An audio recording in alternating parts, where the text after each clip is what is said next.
Last ল্যাপে নিয়োগ তদন্তে চূড়ান্ত পর্যায়ে সিবিআই, এরকমটাই জানা যাচ্ছে। যে খসড়া তালিকা প্রস্তুত সিবিআই এর, দুটো আলাদা আলাদা খসড়া তালিকা, এবং সিবিআই এর একটি তালিকায় প্রভাবশালীদের নাম, আরেকটি তালিকায় এজেন্ট ও মিডলম্যানদের নাম। সরাসরি চলে যাব প্রতিনিধি অর্ণবের কাছ থেকে, বিস্তারিত জানতে চাইবো। দেখো, প্রাথমিক নিয়োগ দুর্নীতি তদন্ত সিবিআই করছে এবং তাদের ক্রিমিনালিটি পার্টটা অপরাধ মূলত খুঁজে বার করা, কারা কিভাবে এই ষড়যন্ত্রটা করলো, চাকরি চুরি করলো যে অভিযোগটা রয়েছে, চাকরি বিক্রি করার অভিযোগ রয়েছে, এই পুরোটা তদন্ত করতে গিয়ে মূল তদন্তটাকে তারা দুভাগে ভাগ করেছে। এক টেকনিক্যাল পার্ট, আর একটা হচ্ছে নন টেকনিক্যাল পার্ট। টেকনিক্যাল পার্টের মধ্যে ওএমআর যে ম্যানিপুলেশন করা হচ্ছে, কারণ ডিজিটাইজড যে ওএমআর বলা হচ্ছে সেটা আদতে প্রাথমিক বোর্ড ডিজিটাইজড কপি দেয়নি। তাহলে কি দিয়েছিল? সেটা সম্ভবত কারচুপি, ম্যানিপুলেট করা কোনো ডিজিটাইজ কপি দেওয়া হয়েছে, এটা সিবিআই দাবি ছিল, যুক্তি ছিল আদালতের সামনে। তাই যারা ওএমআর ইভ্যালুয়েশনের দায়িত্বে ছিল, সেই সংস্থার যিনি কর্তা, তাকে গ্রেপ্তার পর্যন্ত সিবিআই কে করতে হয়েছে, সঙ্গে আরো একজনকে গ্রেপ্তার করতে হয়েছে।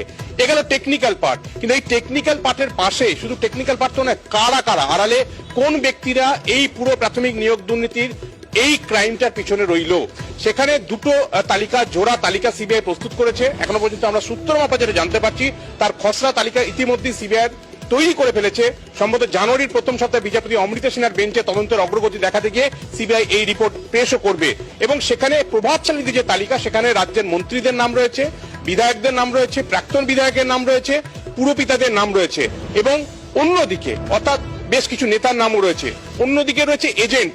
এই এজেন্ট কিন্তু একাধিক এজেন্ট, 12 থেকে 14 জন মূল এজেন্ট, যাদের মাধ্যমে টাকাটা কালেকশন হতো, সংগ্রহ হতো বিভিন্ন সাব এজেন্টের মাধ্যমে, এবং সেটা কখনো কুন্তল, কখনো সুজয় কৃষ্ণ ভদ্র মারফত সেই টাকাটা প্রভাবশালীদের কাছে পৌঁছে যেত। এই এজেন্টদের মধ্যে কারা আসল এজেন্ট, 12 থেকে 14 জনকে ইতিমধ্যে চিহ্নিত করেছে সিবিআই এবং তাদের নামের তালিকা প্রস্তুত করেছে। কিন্তু এই এজেন্ট নয়, এজেন্টের পাশাপাশি সাব এজেন্ট রয়েছে একাধিক, যারাও এই টাকা কালেকশনের কাজটা, এবং কার্যত বলা যায় চাকরি চাই এই খরিদ্দার ধরার কাজটা করত। এবং সেক্ষেত্রে কুন্তল ঘোষের একগুচ্ছ এজেন্ট, মালদা, মুর্শিদাবাদ, তোমার একাধিক জেলা, হুগলি একাধিক জেলা, একই রকম সুজয় কৃষ্ণ ভদ্রের এজেন্ট রয়েছে একাধিক জেলা, সেটা ব্যারাকপুর হতে পারে, সেটা হতে পারে মালদা, মুর্শিদাবাদে। এবং একই রকম ভাবে তাপস মন্ডলের কিন্তু একাধিক এজেন্ট, এবং যাদের মূলত অধিকাংশই হচ্ছে প্রশিক্ষণ যে কলেজগুলি রয়েছে তার মালিক বা তার সঙ্গে সম্পর্কযুক্ত। এই দু রকমের তালিকা ইতিমধ্যে খসড়া প্রস্তুত করেছে সিবিআই, যা খুব শীঘ্রই হয়তো তদন্ত অগ্রগতি আকারে সামনে নিয়ে আসবে। কিন্তু আরো যেটা চাঞ্চল্যকর, পার্থ চট্টোপাধ্যায় মন্ত্রী জেলে গিয়েছেন আমরা জানি, ইডির হাতে গ্রেপ্তার হয়ে, এসএসসির মামলা, পরে প্রাথমিক মামলা তো এই পার্থ চট্টোপাধ্যায়ের নাম রয়েছে, তারপরেও কিন্তু আরো এক মন্ত্রীর নাম সিবিআই কিন্তু প্রাথমিক নিয়োগ দুর্নীতি মামলায় তার যোগ সূত্র খুঁজে পেয়েছে।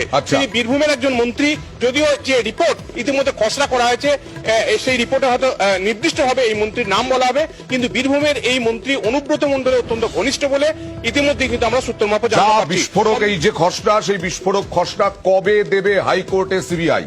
অর্ণব, দেখো, 3রা জানুয়ারি হাইকোর্ট ভ্যাকেশনের পর শুরু হচ্ছে, এবং সেক্ষেত্রে জানুয়ারির প্রথম সপ্তাহে হয়তো বিচারপতি অমৃতা সিনহার বেঞ্চে খসড়া রিপোর্ট তারা দিতে পারে, এবং সেখানে আরো শেষ মুহূর্তে কিছু অদল বদল করতে পারে। কিন্তু তদন্তটা একেবারে ফাইনাল স্টেজে চলে এসছে, এটা এক প্রকার নিশ্চিত, এবং সিবিআই সূত্র তেমনটাই জানাচ্ছে। ধন্যবাদ।